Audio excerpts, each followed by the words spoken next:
আমি শুরু করছি নতুন একটি ব্লগ। দেখেন পটল জমি দেখাচ্ছি, আমার 10 কাঠা জমি, কীভাবে পটল ধরেছে।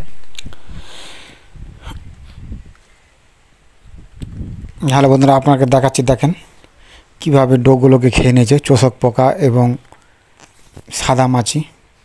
আপনারা যদি সাদা মাছির ওষুধ সপ্তাহে 2 দিন বা 3 দিন ব্যবহার করতে পারেন, সব থেকে ভালো। দেখেন কীভাবে পাতাগুলোকে হলুদ করে দিয়েছে, খেয়ে নিয়েছে, এবং ফলগুলো দেখেন কী অবস্থা করেছে, ফুঁড়ে ফুঁড়ে দিবে।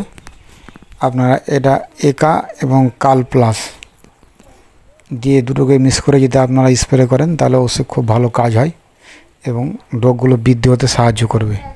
ডগাগুলো দেখেন কীভাবে খেয়ে নিয়েছে, এগুলো একবারে চুষে নিয়েছে পুরোটাই, গাছের কোনো বৃদ্ধি নাই। আমি আজকে স্প্রে করলাম, আপনাদের 2 দিন পর আমি আবার দেখাবো যে কতটা ভালো হয়েছে এবং রোগগুলো কীভাবে বৃদ্ধি হচ্ছে। বন্ধুরা, আপনারা ভিডিওটি আপনাদের পছন্দ হলে অবশ্যই লাইক করুন, শেয়ার করুন, চ্যানেলটিকে সাবস্ক্রাইব করুন। আর আপনারা যদি এই ধরনের ভিডিও পেতে চান তাহলে অবশ্যই কমেন্ট করুন।